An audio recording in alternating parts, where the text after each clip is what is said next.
اور اللہ نے اہم حکم یہ بھی بیان کیا کہ جب عورت کو طلاق دو تو جہاں وہ طلاق کے بعد نکاح کرنا چاہتی ہے اس کے نکاح میں رکاوٹ مت بنو، کباب میں ہڈی بننے کی کوشش مت کرو۔ یہ بھی زمانے جاہلیت میں ہوتا تھا اور آج بھی ہوتا ہے۔ فلا تعضلوهن ان ينكحن ازواجهن، اگر تم نے چھوڑ دیا ہے اس کو، عرب اس کو غیرت کا مسئلہ بنا لیا کرتے تھے کہ ہم نے چھوڑا ہے تو اب ہم کہیں اور اس کی شادی نہیں کرنے دیں گے۔ ہمارا معاذ اللہ یوں کہتے تھے تھوکا ہوا مال، جیسے آج بھی لوگ کہتے ہیں ہم نہیں کہیں اس کو نکاح کرنے دیں گے۔ اس سے بھی قرآن نے کیا کیا؟ منع کیا۔ اور اس سے بھی منع کیا کہ اپنی مرضی سے زبردستی اس کا نکاح بھی مت کراؤ طلاق یافتہ کا۔ ینکحن ازواجہن، اپنے سلیکٹڈ شوہر سے نکاح کرنا چاہتی ہے تو تم کباب میں ہڈی بولو نہیں بنو، یعنی اس کو یہ رائٹ ہے کہ وہ جہاں چاہے نکاح کرے۔ یہ بھی خرابی ہے آج کل بعض علاقوں میں، یہ خرابی ہے کہ بیوہ کو یا طلاق یافتہ کو نکاح تو کرنے دیتے ہیں لیکن بعض علاقوں میں دستور ہے نکاح ہمارے ہی خاندان میں ہوگا، آپ ہمارے خاندان سے باہر نہیں جا سکتی۔ اس کو بھی قرآن نے کیا کیا؟ بولو ختم۔ نکاح بھی سے بھی نہیں روک سکتے اور نکاح بھی وہاں ہوگا جہاں آپ نہیں بلکہ یہ چاہے گی۔ اس میں اللہ نے عمر کی کوئی قید نہیں لگائی، 40 سال کی بیوہ یا طلاق یافتہ ہو، 50 سال کی ہو، 55 سال کی ہو، یہ تمہارا ہیڈ ایک نہیں ہے، تمہیں زیادہ ٹینشن لینے کی ضرورت نہیں ہے۔ لوگ بڑی ٹینشن لے رہے ہوتے ہیں کہ تمہیں ضرورت کیا ہے، اب 4 بچے ہیں تمہارے، 5 بچے ہیں، اس عمر میں تمہیں شادی کرتے ہوئے شرم نہیں آتی؟ چھوڑو بھائی، کیا ضرورت ہے؟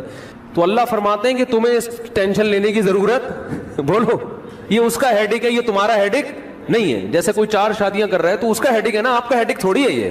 آپ پتہ نہیں کیوں پریشان ہیں، مفتی صاحب وہ کیا ہو گیا، وہی ان کا ہیڈک ہے، آپ کا ہیڈک نہیں ہے یہ۔ میں اپنی بھی درمیان میں لگا دیتا ہوں نا۔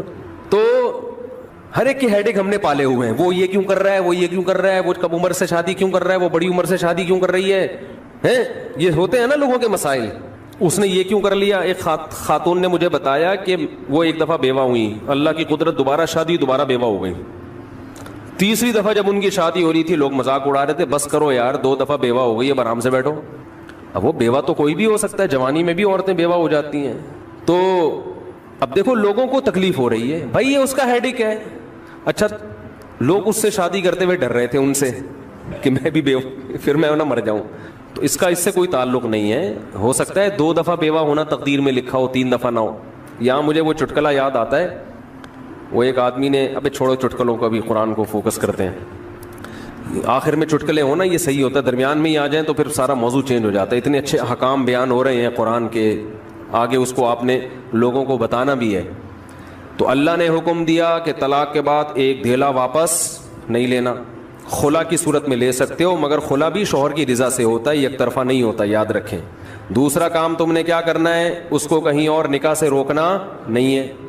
تیسرا کام یہ کرنا ہے نکاح بھی وہاں کرنا ہے جہاں وہ چاہتی ہے، تمہاری مرضی نہیں مسلط ہوگی، اس کی مرضی چلے گی۔ اور اگر پرانے شوہر سے نکاح کرنا چاہے اور 2 طلاقیں ہوئی ہوں تو وہاں بھی کر سکتی ہے، کیونکہ آیت کا ایک شان نزول بھی ہے۔ ایک صحابی نے اپنی بہن کا نکاح کسی صحابی سے کرایا، تھوڑے دنوں میں طلاق ہو گئی، طلاق ایک تھی، عدت ختم ہوئی، نکاح ختم۔ اب تھوڑے دنوں کے بعد دوبارہ ان دونوں کا دل چاہنے لگا کہ ہم آپس میں کمپرومائز کر لیں۔ ہوتا ہے وقتی طور پر اختلافات بہت زیادہ ہوتے آتے ہیں، جب دور رہتے ہیں تو آپس میں میلان ہونے لگتا ہے۔ لیکن وہ جو صحابی تھے نا جن کی بہن کو طلاق ہوئی تھی، انہوں نے کہا کہ اب میں اپنی بہن کا نکاح دوبارہ اس آدمی سے بولو نہیں کروں گا، اور کہا کہ یا رسول اللہ میں نے ان کی عزت کی، ان کو اپنی بہن نکاح میں دی، انہوں نے لڑائی جھگڑا کر کے طلاق دے کے میرے گھر میں بٹھا دیا، تو میں کیسے دوبارہ، یہ ذلت محسوس ہوتی ہے نا انسان کو۔ قرآن میں اللہ نے آیتیں نازل کی کہ اگر وہ اپنے شوہر سے نکاح کرنا چاہتی ہے تو درمیان میں رکاوٹ مت بنو۔ لڑے بھی وہ خود تھے، اب جڑ بھی خود رہے۔ نہیں آ رہی بات؟ اس کو بھی لوگ غیرت کا مسئلہ بنا لیتے، سسر صاحب بنا لیتے ہیں، میرے داماد نے میری بیٹی کو طلاق دی ہے، میں تو نہیں واپس بھیجوں گا۔ بھائی دنیا میں جو آدمی میں لچک نہیں ہے نا، فلیکسیبلٹی نہیں ہے، لچک نہیں ہے جس میں، وہ کبھی بھی کامیاب نہیں ہو سکتا۔ یاد رکھو یہ جو ہوتا ہے نا میں اصول کا پکا، بھائی اصول کا پکا ہونا تو اچھا ہے، لیکن یہ اصول ہی غلط ہے کہ جو کہہ دیا تو اس پہ قیامت تک قائم رہنا ہے، یہ اصول ہی غلط ہے۔ اصول یہ ہونا چاہیے کہ جب موقع کی مناسبت سے جو بات ٹھیک لگے گی اپنے آپ کو چینج کر لوں گا. یہ اصول ٹھیک ہے, اس اصول پہ پکے رہو, اور یہ نبی سے ہمیں ملتا ہے یہ اصول. حدیث میں آتا ہے ایک صحابی نبی کے پاس آئے, مجھے صدقہ چاہیے, یہ چاہیے, وہ چاہیے. آپ نے فرمایا اللہ کی قسم تم پر خرچ نہیں کروں گا میں. وہ چلے گئے, آپ نے دوبارہ بلایا, فرمایا ان پہ صدقہ کرو, دے دو. وہ پریشان, یا رسول اللہ آپ نے تو قسم اٹھائی تھی کہ میں آپ کو نہیں دوں گا. آپ نے فرمایا من رأى علی یمین فرأى غیرہا خیرا منہا فلیکفر عن یمینہ, کہ جو شخص کسی بات پہ قسم اٹھا لے, جائز بات ہو, کوئی اگر حرام پہ قسم اٹھائی وہ تو بچنا لازم ہے نا, کہ میں گناہ نہیں کروں گا, وہ تو ویسے ہی حرام ہے. جائز کام, صدقہ تو جائز ہے نا, بلکہ ثواب ہے. فرمایا کوئی کسی جائز کام پہ قسم اٹھائے, پھر بعد میں اس کو خیال ہو کہ مجھے قسم توڑ دینی چاہیے, اس کا مائنڈ کیا ہو گیا, چینج, تو اسے چاہیے قسم توڑ دے اور کفارہ ادا کر دے, اس قسم پہ قائم بولو نہ رہے.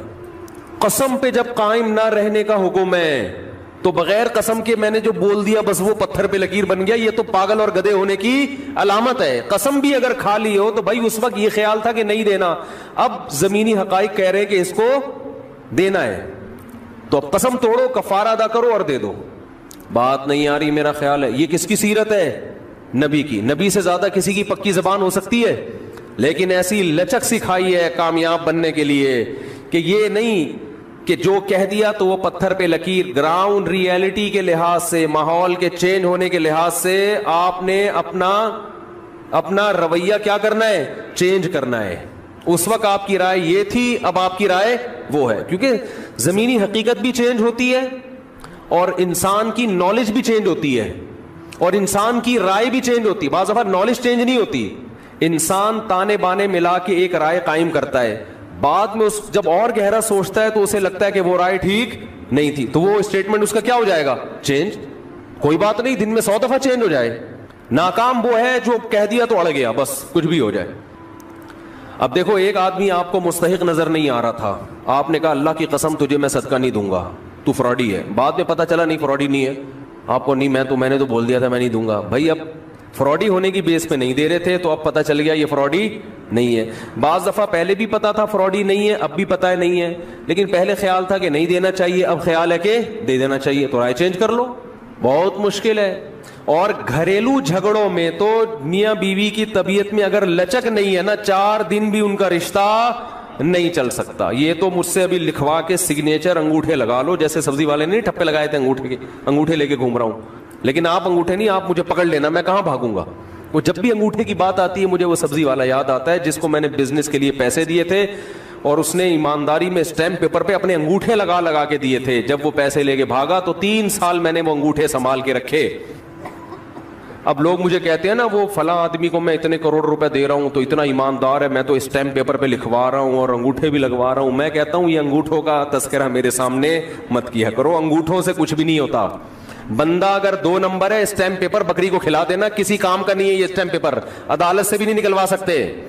سمجھتے ہو, لکھوایا کرو ضرور لیکن اس سے ہوگا کچھ بھی نہیں.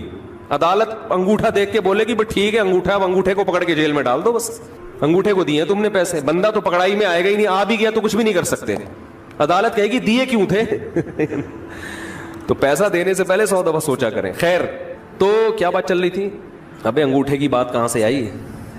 ہاں, لچک پیدا کرنا چاہیے. میاں بیوی کا رشتہ تو ایسا ہے کہ اگر آپ کا ہے نا کہ جو میں نے کہہ دیا بس وہ کیا ہے, آرڈر از آرڈر, تو بھائی اس کا مطلب آپ میدان جنگ میں کھڑے ہوئے ہیں, دشمن کی فوجیں آپ کے سامنے اور آپ ایک فوج کی کمانڈ کر رہے ہیں کہ گولی چلانے کا آرڈر دیا تو کیا کرنا ہے.